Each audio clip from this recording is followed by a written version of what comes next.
Hey y'all, happy Saturday. Okay, today I am coming to you with another generational wealth video. I had spoken to a friend of mine who watches all of my videos, and one of the things he said to me was, "You got kind of gotten away from some of the stuff of substance that you used to do."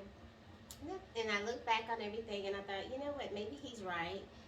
This had kind of become my fun channel, not a channel where I was really reaching out and teaching or sharing any experiences with. It was mainly hey, this wine is, a wine review um, channel. So I'm going to still do my wine reviews, but I'm also going to get back to some of the other stuff that I was doing in the beginning. And one of the topics that I had been talking about in the beginning was generational wealth. And I have not quite been practicing what I preach lately. Um, Past few months, they've lifted a few restrictions. I've gotten back out there, spent some more money, and I started going over my bank accounts, and I thought, wow, I'm definitely not doing what I try to tell other people to do. Okay, let's get started here. And I'm going to have a challenge for you guys at the end of the video, so stay tuned. Bear with me. These are my lottery tickets that I purchased yesterday. This is just yesterday, people. And I think I left some in my car. One of the things I'm going to do for myself is I'm going to stop doing this. Now, I've been playing lottery for about 20 years, people, so I can't do anything cold turkey. But this, in bundles every day, I'm definitely going to stop. One of the things I said I was going to do for myself was knock myself down to $10 per payday for lottery. So that's $20 a month for lottery instead of about $30 a day. Okay, knocking myself down from $25, $30 a day in lottery to $20 a month is going to save tons of money, right? So that's one thing I'm going to do, and one thing that I encourage the rest of the lottery playing people out there to do. The lottery was not really made for us to get rich off of, okay? It was made for us to do just this. Spend our money on it, and end up with tickets that we are going to eventually throw in the trash. Now, what they have done, they have this second chance lottery thing on the Kentucky Lottery website, or the lottery website, period, wherever you live at, where you can take these tickets and enter the number here on the draw tickets. And then there's a number, if you scratch them all the way off, there's a number at the very bottom of the scratch off ticket. You can enter those numbers into your into the Kentucky Lottery into the lottery website for a second chance drawing. Now, I've been doing that for about 15 years now, and in 15 years I've won $20 on the second chance drawings. So what does that tell you? What does that tell me? It tells me that it's all a way of getting our money and not giving us a return on it, okay? Suggesting is lower your lottery cost per month, okay? We cannot build generational wealth if we're throwing money in the wind, if we're just throwing money in the trash on a daily basis. We just can't. Another thing I've decided to stop doing, I have a coffee maker. I can make my own coffee. I'm a very self-sufficient young lady, okay? I can make my own coffee, and I bet you can too. This cup of coffee here cost me $5. Um, this was from Panera Bread. So Panera Bread will not get any more of my money. Hold on, let me take that back. Again, I love my coffee. I will make my coffee at home. I may drop myself down. I want to be realistic here, okay? I don't want to say let's go cold turkey on everything, because then we jump back into everything with both feet. So I may drop my coffee intake. I usually buy a coffee either from Starbucks, Honey Brothers, or Panera Bread every single day, and that's $5 a day for coffee. So that's $35 a week for coffee, which comes out to $70 every 2 weeks, $140 a month for coffee. And that's on the days where I decide, okay, I'm not going to have a tea today as well. On the days I decide to have a chai latte, then that's another $5 a day. So we're looking at maybe $170, $180 per month on coffee and tea. If I knock that down to, let's say,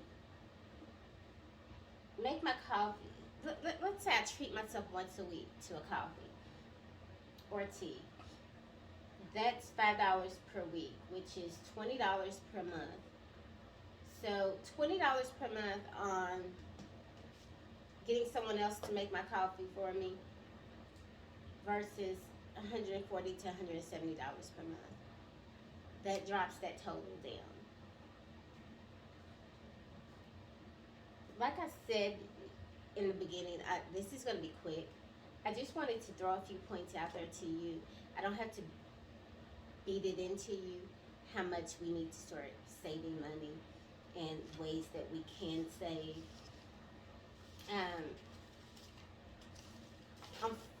When it comes to frivolous spending, now I will say I've also done some research in saving in home insurance.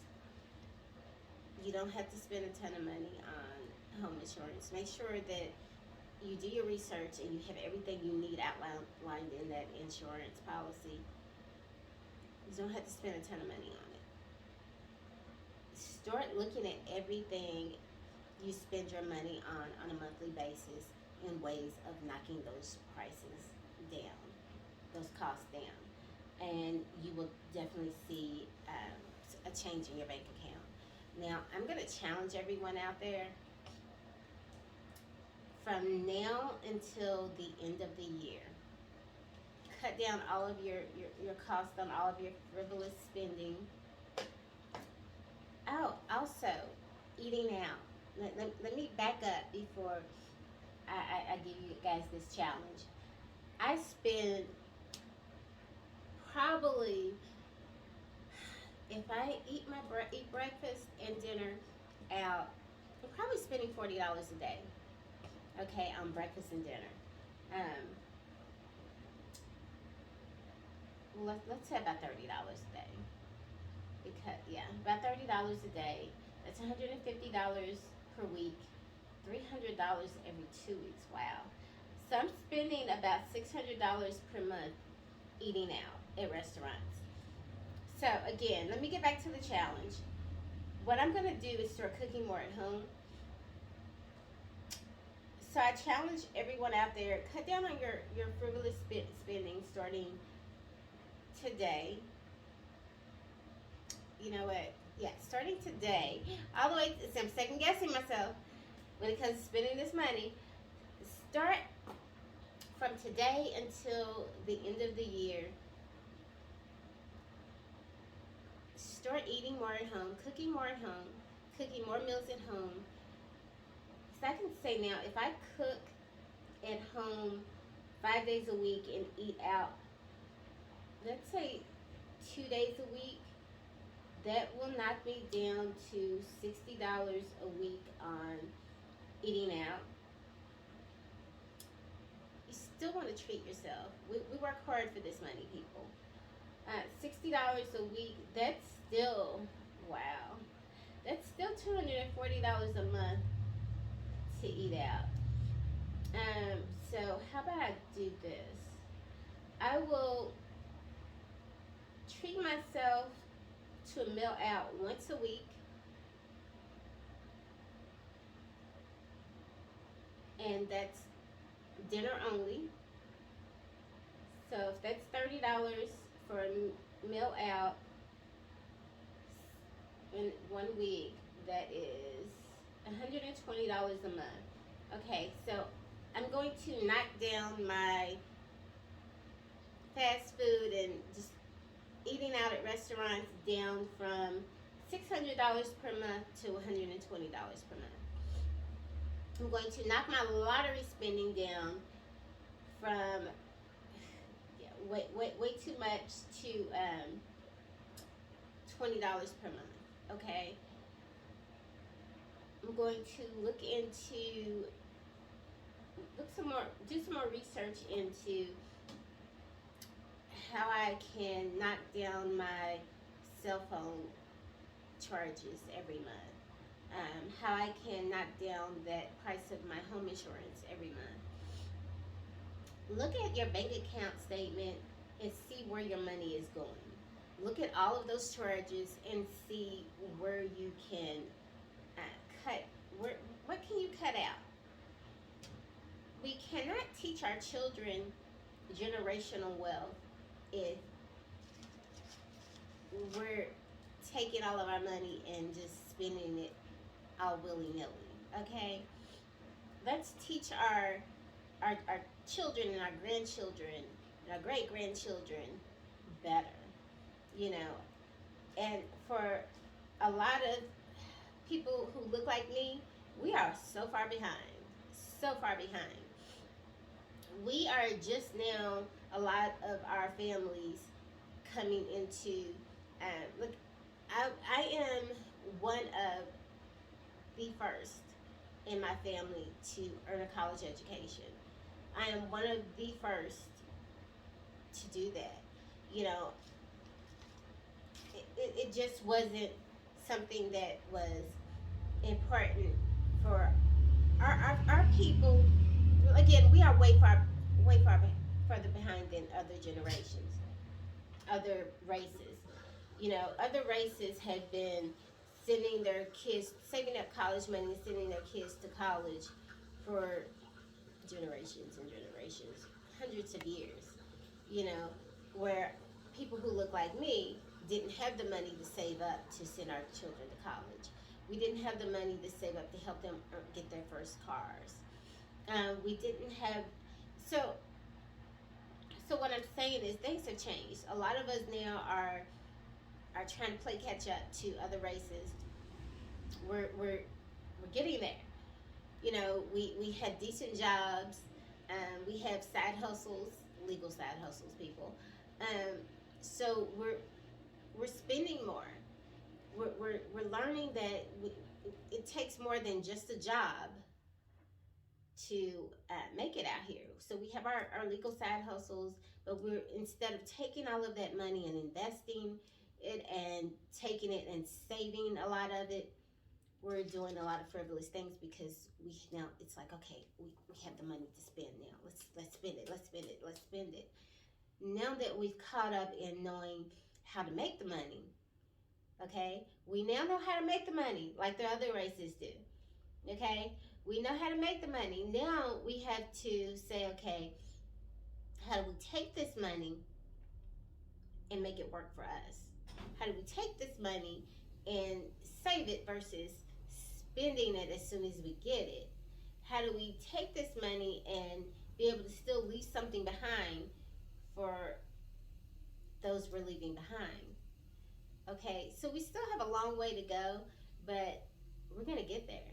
And this video isn't just for my folk.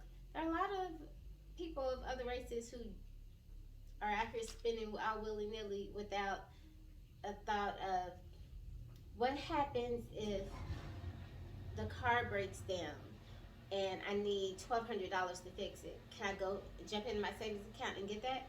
Or do I have to tell someone, okay, I need you to take me to work for the next 4 weeks until I come up with this $1,200 to get the car fixed? You shouldn't have to do that. That money should be sitting in the bank in reserve waiting for a rainy day? What if the dishwasher goes out? You know, are you going to say, well, it's going to take me a couple of months to save up money to get a new dishwasher, so I'll hand wash my dishes until then? Shouldn't have to do that, people.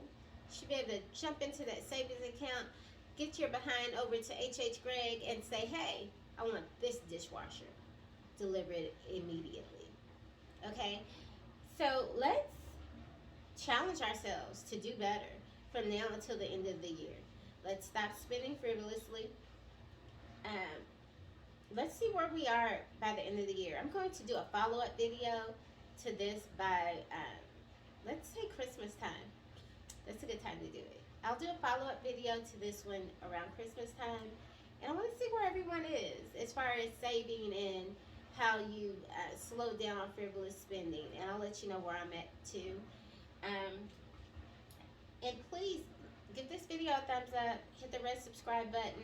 And also, I have another channel, Memoir Young, MEMOIR, space Young, YOUNG. It's all about writing. For those of you who don't know, I am a published author. I write poetry. I do a ton of low content books, and I do have a video on my other channel that I'm working on about low content books. If you don't know what those are or know how to get those started, I will show you. So slide over to that channel as well and check things out over there. But in the meantime, let's get this frivolous spending under control, people. It sure is good. But with enough research, I'm sure that I can make a cup of coffee that good on my own. Okay? Or at least close to it. Okay? So, please, thumbs up. Hit the red subscribe button. Leave a comment below. And stay safe out there. Peace and blessings, people. Peace